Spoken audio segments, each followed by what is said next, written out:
À gauche, à droite, au PC, bon appétit.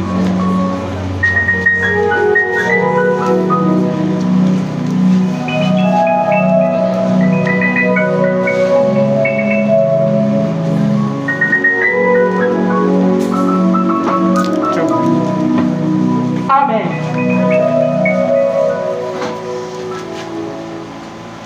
Solo ezali esengo soki okutani metonga boye peto yebi ete tondimi ete nzambe na biso azali na bomoi mpe azali présent.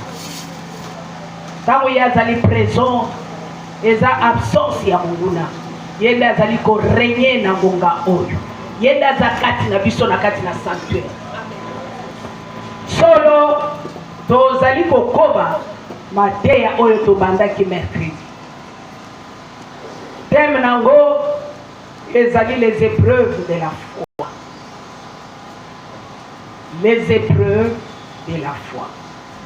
Yango nanga na lobaka mingi soki na telemi boye nazoloba ezaka même temps enseignement ekoki kosunga yo ntango yo ozokoma ekosunga mpe osunga moninga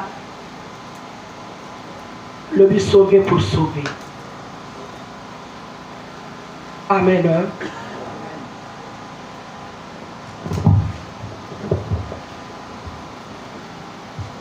Mercredi tolobelaki la foi toyeba boyambe ezali nini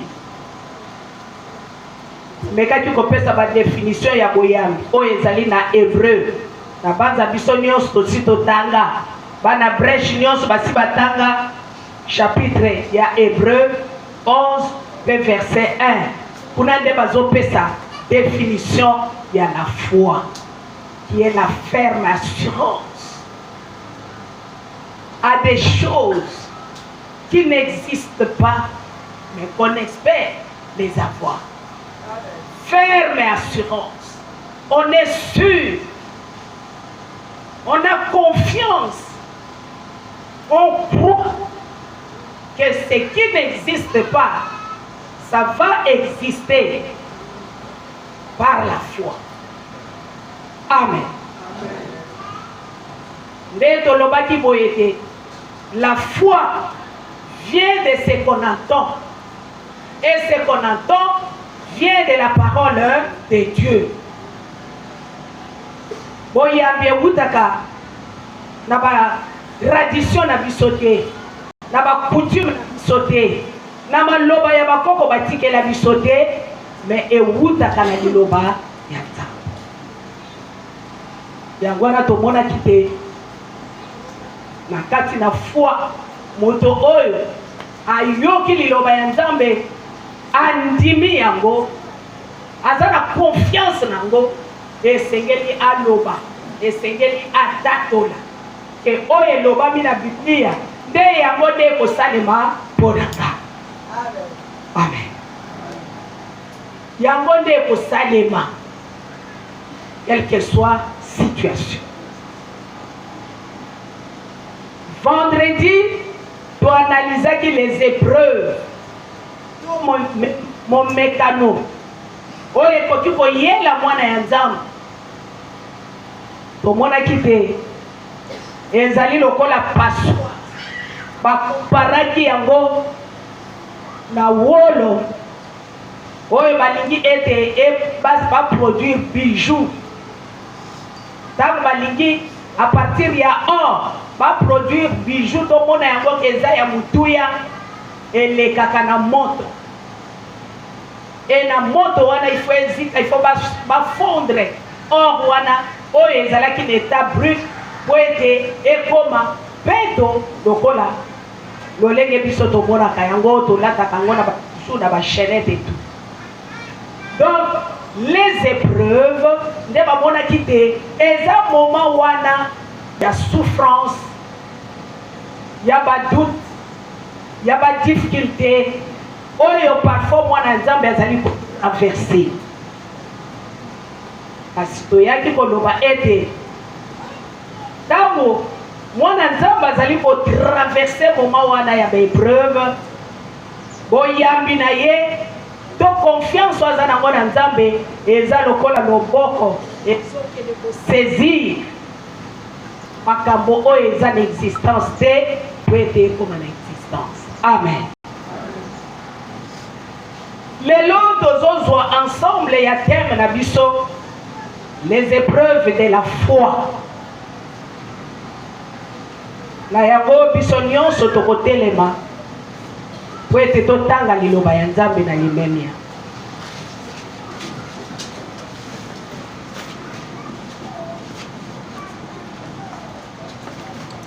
Tozwi 1 Pierre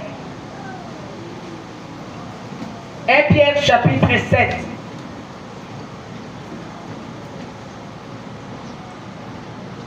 1 Pierre chapitre 1 plutôt.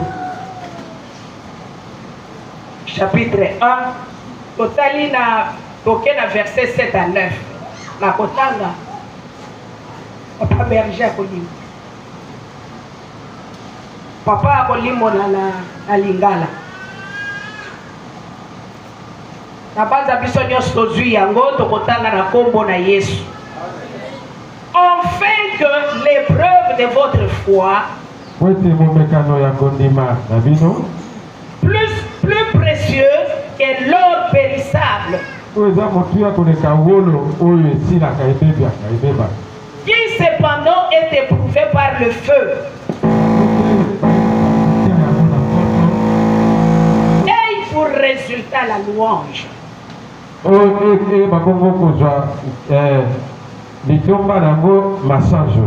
La gloire et l'honneur. Lorsque Jésus-Christ apparaîtra. Lui que vous aimez sans l'avoir vu. Et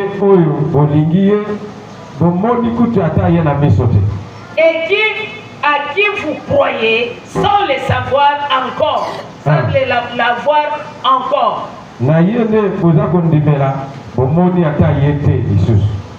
Vous réjouissant d'une joie ineffable et glorieuse.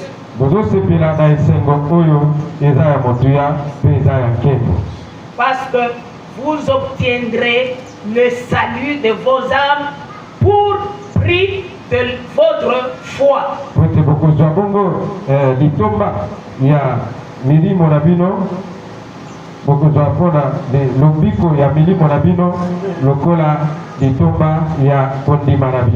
Amen. Amen. Tovan.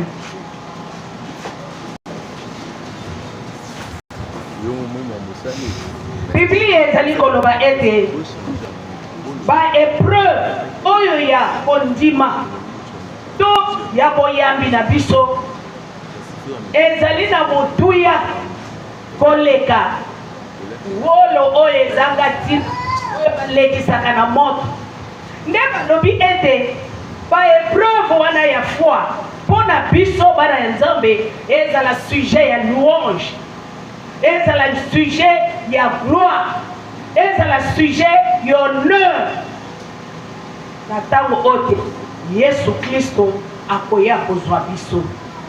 Amen. Mpe babakisi Yesu oyo biso tolingaka mpe toyaka na brèche sanke biso tomona ye na miso oyo na nani biso tondimela sanke tomona ye. Alléluia. Nde na bongo esengeli tosepela na esengo moko oyo eza na suka te oyo eza ya motuya na de façon ke ntango Yesu wana akoya boyambi na biso ekoka kozala oyo ekofuta biso libiki to lesani. Amen. Alléluia. L'épreuve de la foi. Une épreuve de la foi est un processus spirituel par lequel les croyances d'une personne sont mises en épreuve par la souffrance, le doute ou l'adversité, les difficultés. Alors, devant cette épreuve, il y a deux choix. Soit on surmonte l'épreuve, soit on est abattu. Ezali processus mon mécano na bomoi na biso na kati na kondima ezali processus eza eloko moko moment moko oyo eza na ba étape ozolanga omona likambo oyo et parfois évoluer ekena oyo oyo etiki ekena oyo. Donc un moment de turbulence na kati na bomoi ya mwana ya nzambe nde balobi ete ezali processus spirituel oyo kondima ya mutu. Donc croyance ya mutu eza mise à l'épreuve par des souffrances. Alors devant situation wana ezala deux choix. Soit oyo azala ferme assurance, qu'est-ce qu'il va faire? Il va surmonter. Dieu va te donner les possibilités. Il y a pour surmonter souffrance au moment. Mais oyo alembi, a lassé, il se laisse abattre. Les places au monaki vendredi été moto oyo azokoka pour surmonter épreuve de alembi des places diable ayaka pour intervenir pour attendre. Est-ce que koko luka banganga te? Est-ce que koko luka ba magicien te? Est-ce que koko lata singa oyo ya loketo te pesa yo chance ozwa mobile? Et pesa yo chance ozwa mosala? Est-ce que koko lia poussière ko libala na yo evanda? C'est là où le diable intervient. Mais oyo azana ferme assurance à surmonter. Quand on sait que maintenant, moi, serviteur de Dieu, enfant de Dieu, je suis en train de surmonter ou de passer un moment de l'épreuve. À comment les cieux. Épreuve de la foi est un moment de difficulté, de souffrance. Oh, et ma conviction spirituelle est mis parfois en doute. Peut-être toi-même tu peux être fort ou forte, mais bah oh et bah ça peut m'aider na you. Alléluia. Donc bon, Job lui-même il était fort. Il avait l'assurance. Il croyait à son Dieu. Mais tentation est liée kaka. Pene pene na ye. Oya za bolongwa ni na ye.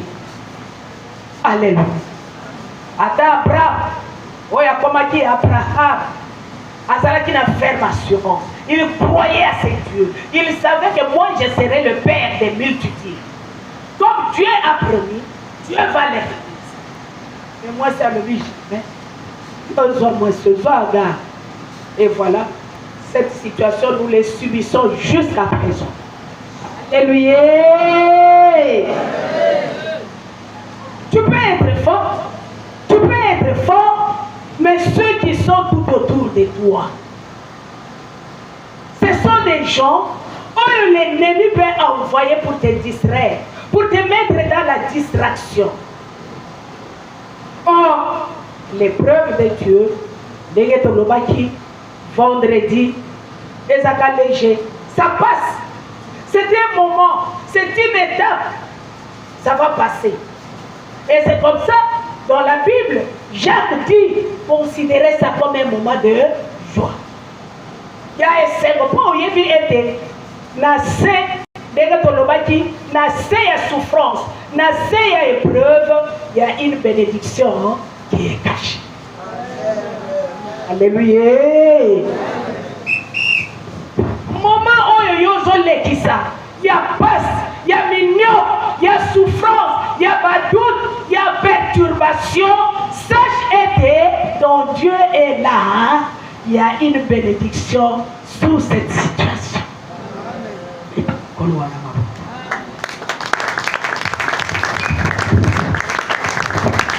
Le temps des tribulations. Moment où il y a turbulation, il y a tourbillon. Bon, il y a un problème. Il y a un problème.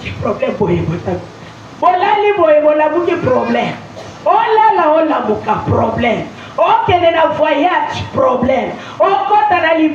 Problème. Mais pour les enfants de Dieu, nous devons savoir que c'est une étape de la vie. C'est pourquoi, vendredi, dans le bâtiment, maintenant, quand tu vois que ça perdure, maintenant il faut voir ta vie. Il faut contrôler ta vie. Il faut voir ton origine. Alléluia. Il faut voir d'où vous venez. Oyo, a outina ma source maléfique, qui a des problèmes, qui a des liens, qui a des réclamations. Il va mener parfois sa vie dans la turbulence. Il ne sait pas où aller. Mais Stabuyo Yebi était Bisika Oyogaina Wuti et ça n'a pas de problème. Qu'est-ce qu'on va faire? Tu t'accroches. Alléluia. Le temps de turbulence permet de fortifier la persévérance, d'approfondir la relation avec Dieu. mwana nzambe mosali ya nzambe ntango yo ozolekisa ntango wana ya turbulence ntango ya souffrance ntango ya perturbation eza moma oyo okotala no eza mama te eza papa te eza ndeko boye te ngai ifo nakangama na nani na nani Amen. Le consommateur de notre foi, c'est celui-là. Okangami na ye. Parfois problème na yo, soko ke koyeb sa mama na yo ko pesa pe ba raisonnement na yo et distrait. Tango ke koyeb sa papa ko mema pe oya ye ba raisonnement et distrait yo.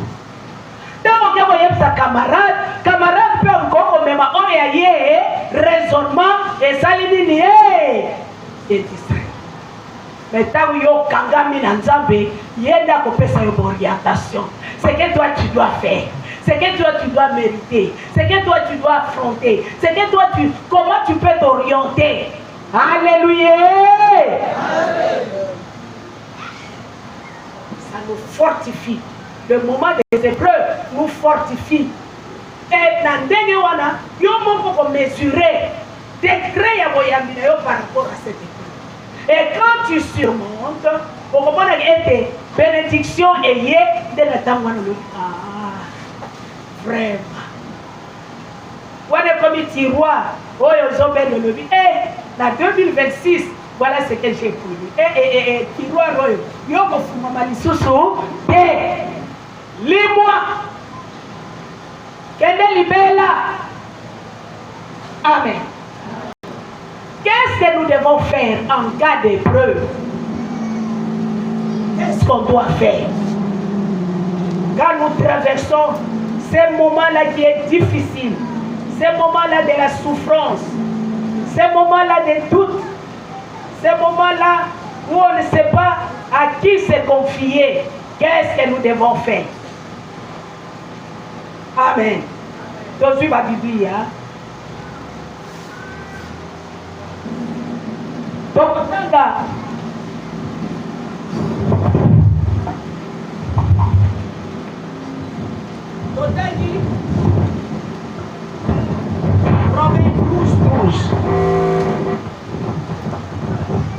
Romains chapitre 12, verset 12.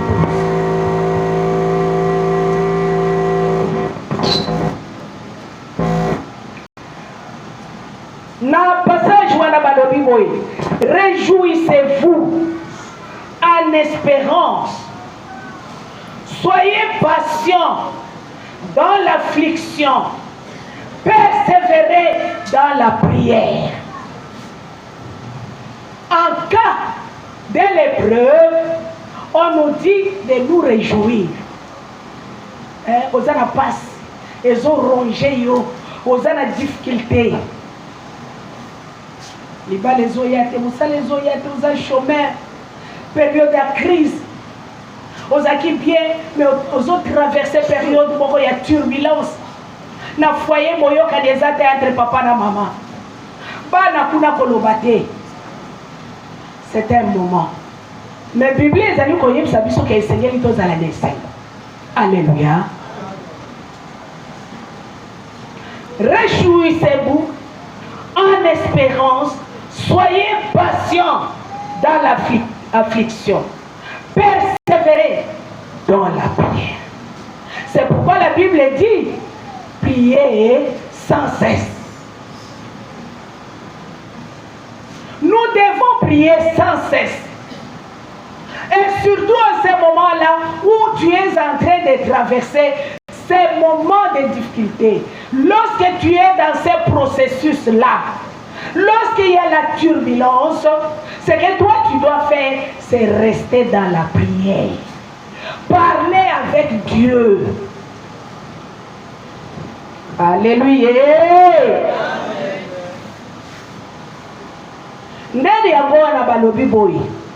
Il faut, en cas d'épreuve de la foi, il faut s'ancrer dans la parole de Dieu. Mais Yangona, bayebisaki Josué que cette parole ne s'éloigne pas de toi. Nous devons nous ancrer de la parole de Dieu. Parce que dans la parole de Dieu, il y a tout. Alléluia. Dans la parole de Dieu, il y a tout. En toutes circonstances,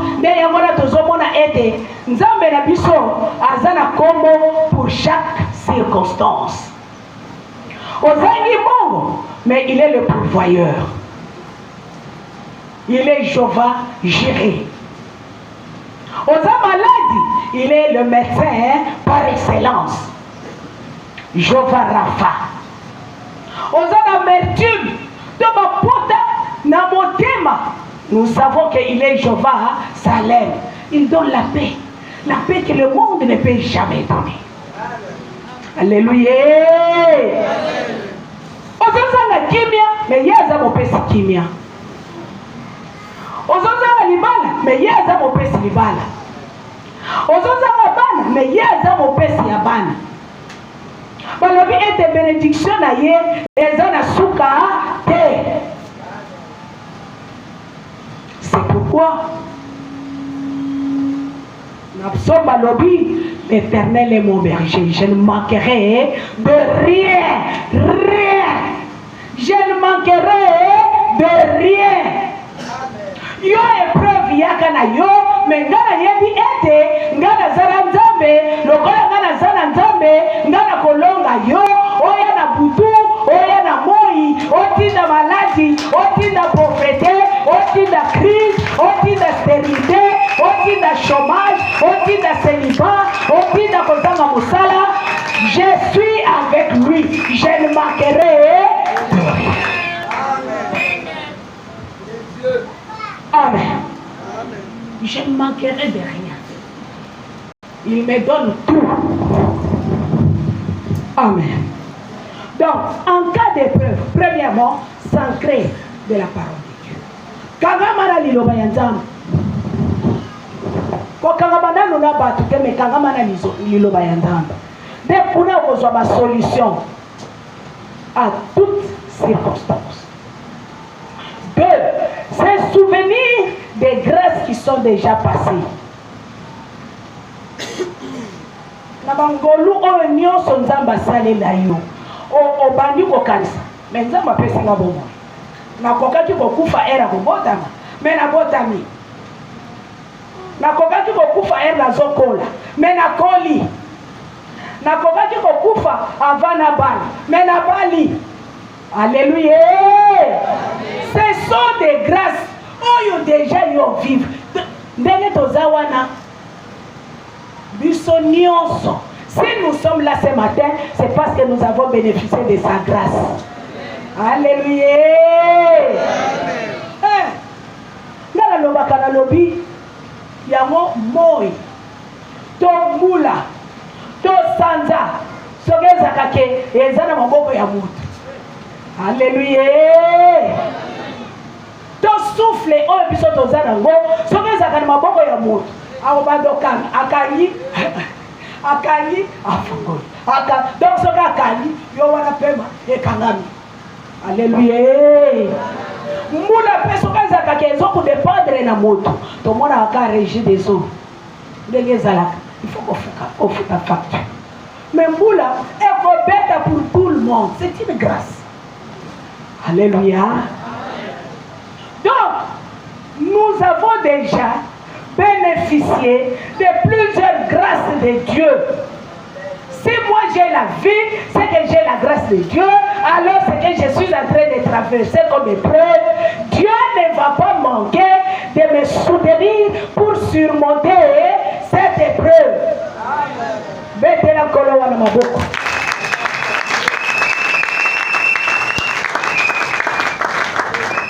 Dieu va m'aider. Donc, premièrement, kangamana liloba ya nzambe. Deuxièmement, kanisa bodamu oyo nzamba si asalela yo. Aussi oboti bana bakoli. Mais c'est une grâce. Mosusa simba ta mwana mon côté. moti boyake, ya moti boyake, ya moti, à se retrouver yé moko. C'est toi du moins qui as des enfants. Alors, ce qui nous a pas fait sur ban, c'est qu'il y a Ningiyo. C'est qu'il y a Ningiyo, te ban, na yo pe basala nini, pas bonga. Alors, quelles que soient les preuves, c'est Dieu là, il ne va pas t'abandonner. Il est toujours avec toi. 3. Accepter de ne pas tout comprendre. Il y a des choses qui nous arrivent, nous cherchons toujours à creuser. Bon, en tout cas, nous allons comprendre et crimes en go, et yéliga nini. En tout cas, il faut que nous luka. Il faut que nous luka, di wango et yaki ndengeni. Il faut que nous luka. Alors, tant que nous luka wana, ok, comme na bamandona, ok, comme na baganga kiss, oyo kutu, parfois yo ndaku yo zola leleki ndaku na ye, mais yo koti na kamwa ndaku wana ya mukie. Moi ça m'étonne parce que les magiciens, quand vous allez chez lui, vous allez trouver qu'il habite une petite maison. Quand moi et l'autre, comme parfois ils ont gatina, mais yo parfois ils ont minga, on a moi si mon ya talo, on a une femme de distinction, un homme de distinction, mais la musique jusqu'à ce niveau-là. Si tu veux comprendre, cherche la volonté de Dieu. Parce que c'est lui qui est le maître des temps et des circonstances. Il permet d'autres choses. Peut-être pour te sauver, peut-être pour t'épargner des dangers. Alors, quand tu vas toi-même là, tu te dis, non, moi je dois comprendre. Allez, ok, na batu oyo, bataille sakamaboko, waba yebisa yo, yo za na chance. Oza na chance, oko voyager, oko kende boy, oko sala boy. Les divins. Parce que maintenant, ils sont aussi dans les églises. 4. Crier. Pleurer. Prier. Parce qu'une foi s'exprime. Alléluia. Comment on a jour à combattre autozaka awa tolobaka nazo déclarer nazo décréter puis nazo établir. Tu as ce pouvoir là de déclarer et d'établir, d'installer. Amen. Nous devons crier, nous devons pleurer à Dieu. Nous devons toujours prier. Nous avons vu que la foi s'exprime. Osana kondima. Osana ferme assurance. On dit, maintenant il faut parler. Il faut prononcer les paroles de bénédiction. Yangona tosenga ka baboti balobaka makambo ya bénédiction likolo. Nous sommes appelés à être positifs, à dire des bonnes choses qui peuvent sortir de notre bouche. Parce que ce que nous prononçons, c'est ce qui se réalise. Alléluia. Alors, nous devons crier à Dieu, parler à Dieu, pleurer en face de Dieu, prier et exprimer. C'est en pleurant devant Dieu. Tomoni Anne, globaki Anne, à l'obité. Ndenge bacholinga pe eleki. Nalembi. Toi Dieu, hein, aujourd'hui ou jamais. Mais à manifester, à yébike non, il n'y a rien pour rien. Qui ne risque rien n'a rien. Alléluia. Celui qui ne risque rien n'a rien. On a eu risque. Il y a qu'on confie moi dans nos monités. Alors, moi, on a besoin de pardon. Et la balasuka, comment la lembi va finir, va tomber, va cholir. Mais quand la zoninga, lelo ezala jour à souka à pleurer devant Dieu. Na poto net poto na bisa vandika wana baninga kuna kobina na kosepela ya il s'est tourné vers Dieu. Il a dit maintenant ou jamais. Et il a pris ses risques. Yakoloba ete na kabeli yo mwana wana. Azala oya ye asalela yo. Pesanga ye. Ndenge wana motema nzambe saini ni elembi. Et moi cette fois ici il m'a lu. Et c'est cette fois-là que Anne a soaki moi.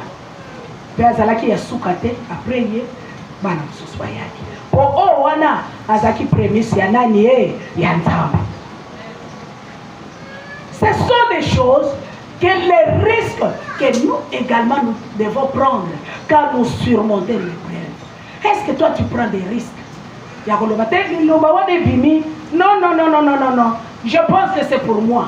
Seigneur, en tout cas, gaina zo sele liloma wana. Damu na sele yango. Yonde kokisa, yonde bimonisa, yonde sala, yonde tandalo boko na yo, yonde kangola ngai. Tu parles.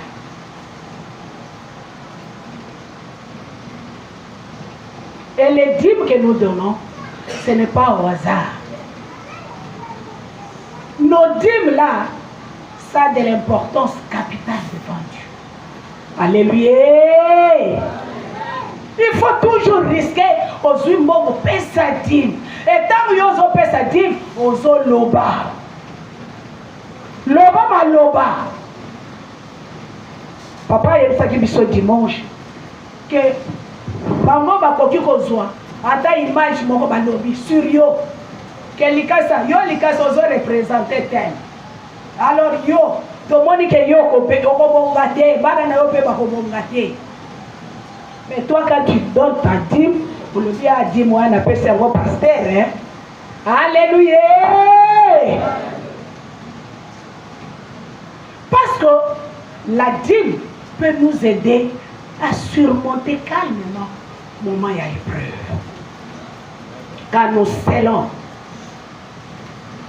la parole de Dieu, nous scellons ce que nous entendons et ce que nous lisons dans la Bible. Amen. Cinquièmement, ne pas rester seul.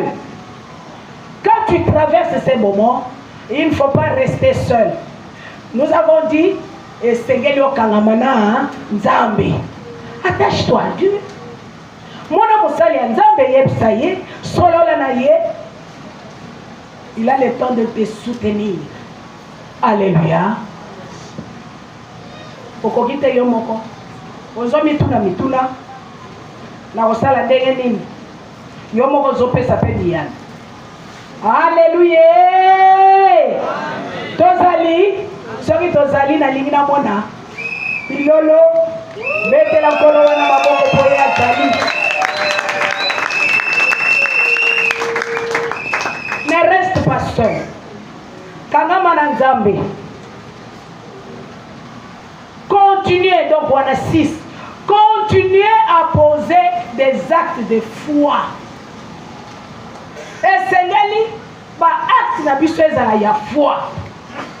Yo malade bisika yo wuti okozongela kakuna awa na nzoto oyo ezali nzoto te poete maladi evana eza nzoto oyo ezali temple limo sang eza nzoto oyo esalelaka Nzambe yo souffrance na ndako na nga oza na pouvoir te mpo na ndako na nga c'est une maison de prière.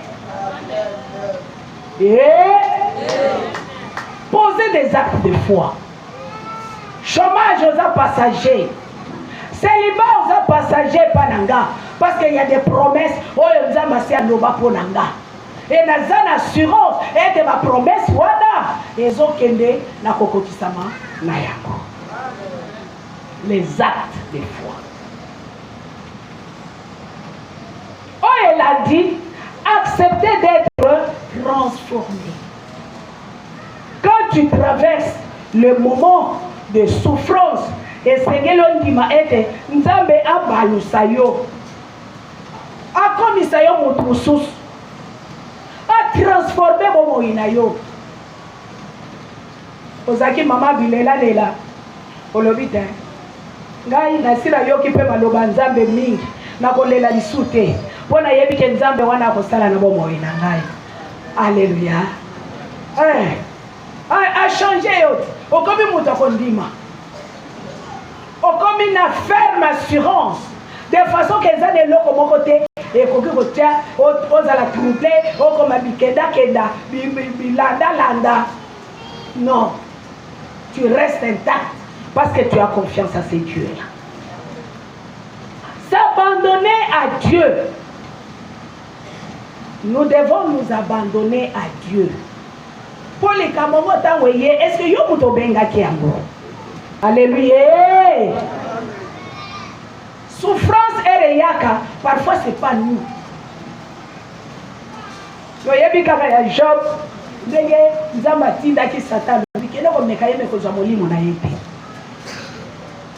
mais parfois il y a des situations qui nous arrivent, on ne sait pas l'origine, on ne sait pas d'où ça vient. Alors, nous devons nous abandonner à Dieu. Seigneur, et il y a 10 promesses. Oyo, et ça l'a aidé et permettre biso pour être surmonter ma passe, ma souffrance, ma épreuve. Il y a 10 promesses. Voilà, et ça a 10 passages bibliques. Les côtés kuna biso to kende ko soukela. Les 10 promesses. Oh, elles ont permettre biso de surmonter ma épreuve, ma problème, ma situation, la bomoi na biso.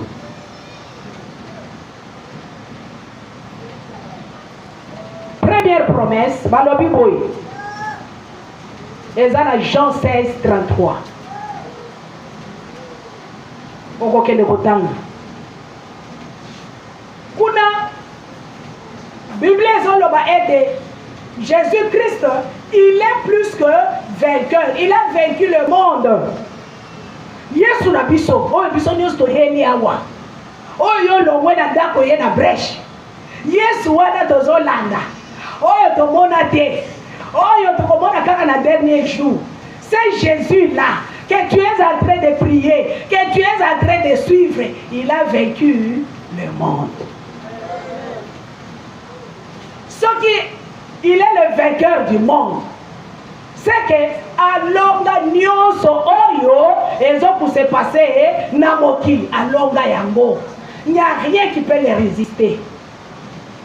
Jean 16, 33. Okotanga nanda. Deuxième passage. Nous sommes là, nous tous.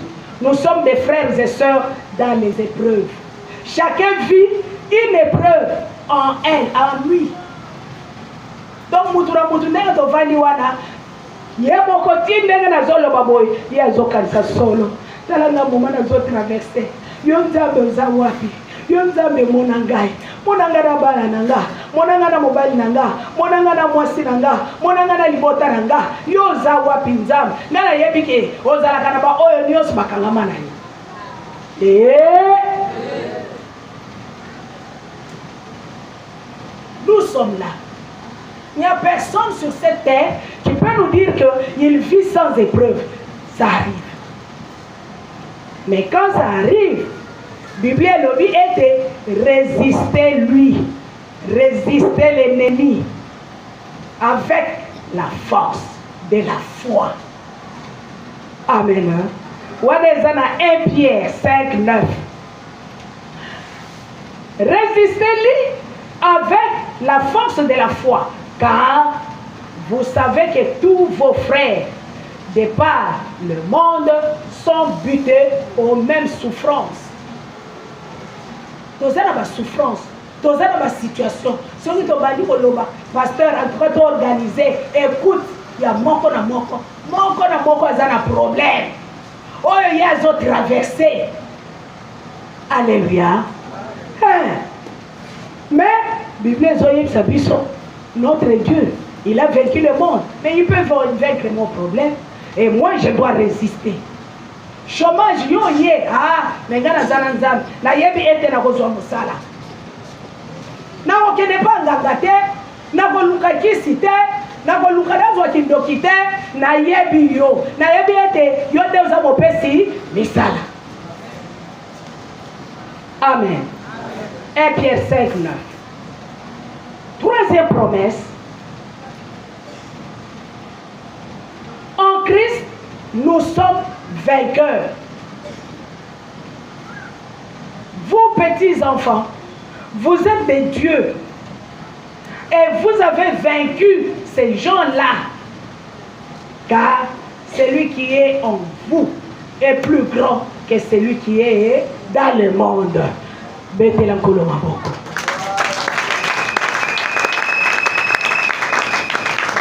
1 Jean 4, 4. 1 Jean, chapitre 4, verset 4. C'est pourquoi, tu vois qui témoignage, oh, moi, donc, mais moi, cet enfant, il trouble nos actions. Il est en train de troubler. Moi, je suis surtout ça l'activité de la mission exacte. Alléluia. Notre Jésus-Christ, il est vainqueur.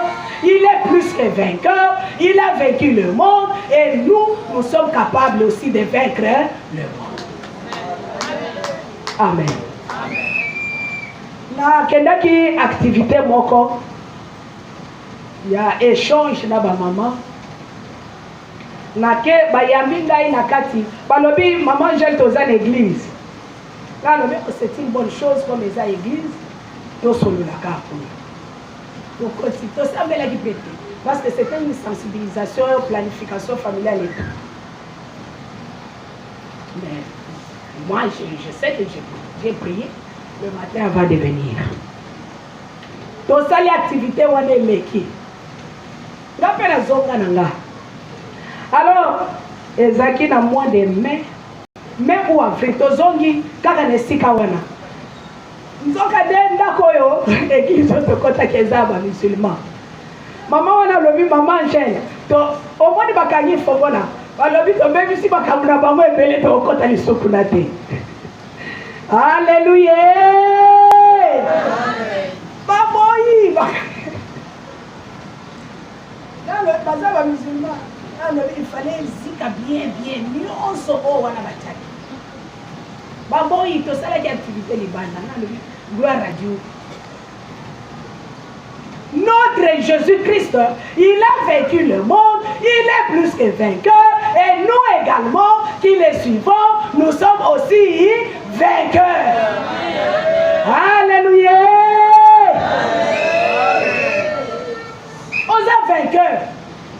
Côté la âge na yote, côté le problème on va en face de, mais yéba aide-moi, je suis vainqueur.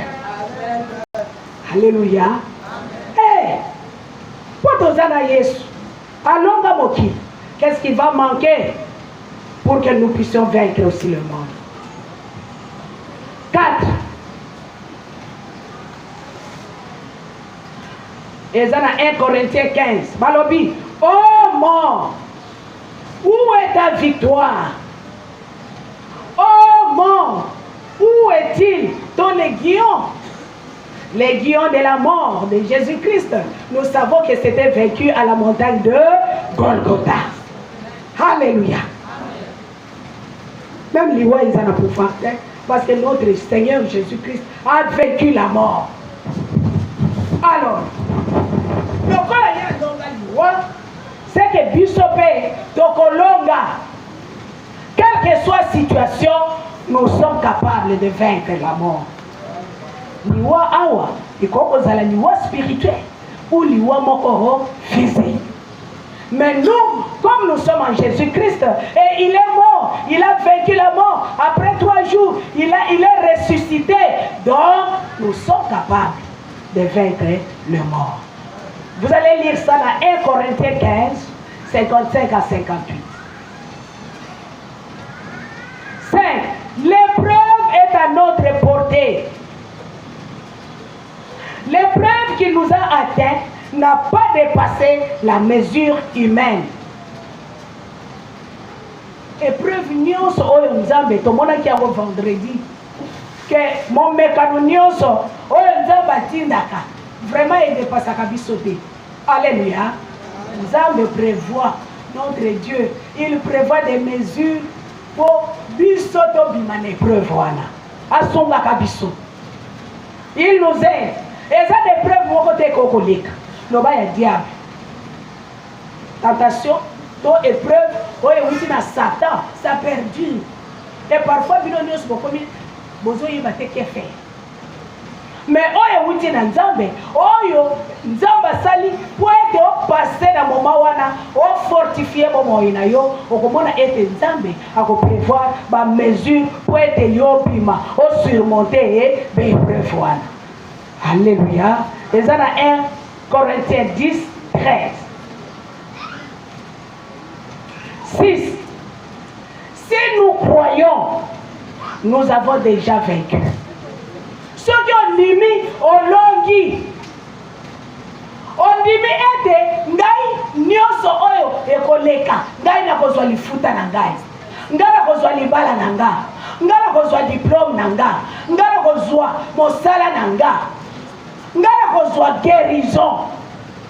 Si tu crois, tu verras cette gloire là. Okolonga. Et dans 1 Jean 5, 4 à 5. Donc, ce sont des paroles que nous devons prononcer en cas de situation. Alléluia! Il est vivant. Il est vivant. Il est vivant. Qui? Qui?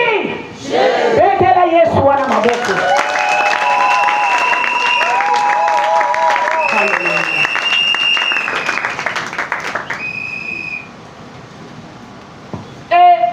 Na 7 bazoloba que je peux tout en celui qui me donne la force. Donc celui qui nous donne la force, c'est notre Jésus-Christ. Il nous fortifie. Il est là. Alors Angèle Kolemate, continuez kaka. Kende, banda, prier, ça, mais yangona to sengaka. Et limo santu, oya zana biso, oya zana katina biso, azalaka toujours, a conduisaka biso, a sungaka biso, a fortifier biso. De façon que tout ça la nini, tolonga. Nous pouvons tout par la force de celui qui est en nous. 8.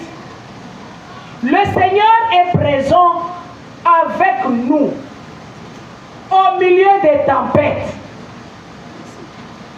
Le Seigneur, il est toujours avec nous. Na katikati ya tempête, oh ba problème, oh maladie, oh chômage, oh liwa, oh ba lien, oh ba coutume, oh ba tradition, oh Elia biso. Le Seigneur, il est toujours là avec nous. Amen. Et ça le kola ba disciple na kati na boîte Yesu yewa na za na kati na bango dans les tempêtes. Et bamoni kambonge bango moko babandi ko banga ba. Et c'est parfois des choses qui nous arrivent. Babandi ko banga banga babandi ko titubé. Oubliez que bazana ye. Mais elle va la mousser balobi tata yo ozo continuer ba pongi boy. Oyebi te ke toli to pouf. Amen. Au milieu des tempêtes. Tempête ni nous ont traversé. Jésus-Christ est avec toi. Est-ce que ça tempête de maladie? Est-ce que ça tempête il y a crise? Est-ce que ça tempête il y a pauvreté? Est-ce que ça tempête il y a malédiction? Est-ce que ça tempête il y a liens ancestraux? Est-ce que ça tempête il y a libala? Il y a trouble dans l'andako? Il y a kozanga dans l'andako? Quelle tempête que tu es en train de traverser? Jésus-Christ est là. Yangona tobanda ki koloba ete azali na bomoi kolona biso e yo mwana na Nzambe kolenga kate. Hallelujah. Totelemi biso baso. azali na bomoi yo mwana na Nzambe azali na bomoi kolo na biso yo mwana na Nzambe kobanga banga kate okobanga nini sambela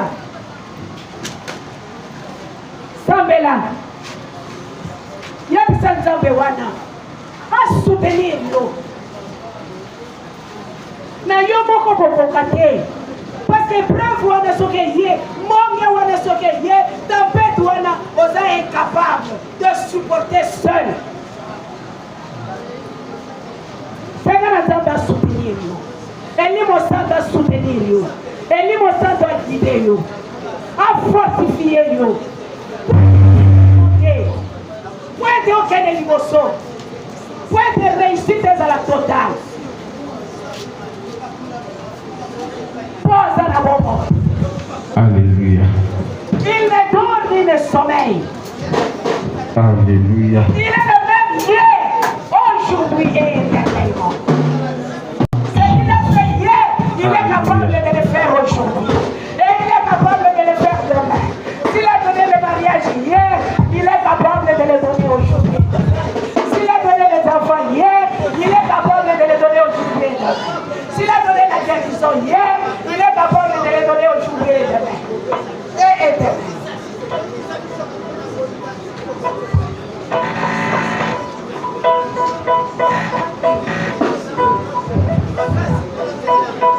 Alléluia.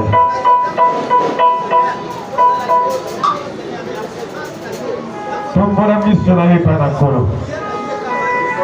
Tombola baregard na yo epai na Yesu. Celui qui consomme la foi. Bible lobi ayons les regards fixés sur Jésus, le consommateur de notre foi.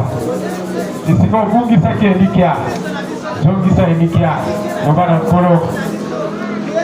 Oza présent. Uzananga na kati ya Bekakatano, uzananga na kati ya Kwato, naza na confiance pana. Bible le bec de Baoyo, c'est confiant l'éternel, renouvelle leur force. Pour la prison, ma kati ya Sikayamota Mouranai, ma kati ya épreuve. Amen, que les battus à Kalamaleka qui n'a pas épreuve. Abraham Maleka qui n'a épreuve, pour être toi, moi, dans la Elaka. Joseph, pour être à Matala Mokon. Atikisa, Batembele Nanzala. Bateka Kina Batekona Ebo. C'est à Kota Kibolok, Baboul et Télé, étant innocent. Job, Abiba qui n'a maladie, Abiba qui n'a souffrance. Abougissi Biloko Dios. Il a tenu bon, le vivant rédacteur et vivant, il s'élèvera les dents. Daniel avec qui n'a ni boulou à Bankos. Bandiga Daniel avec qui n'a moto. La fois qui n'a pas moto.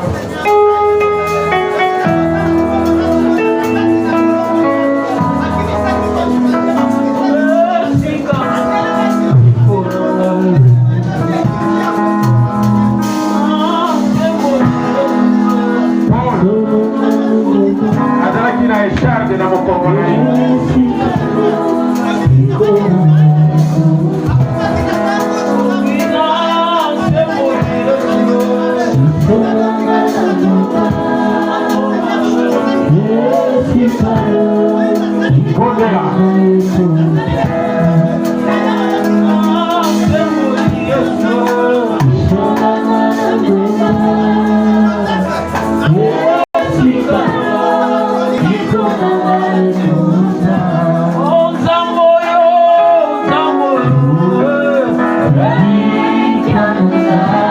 Basi na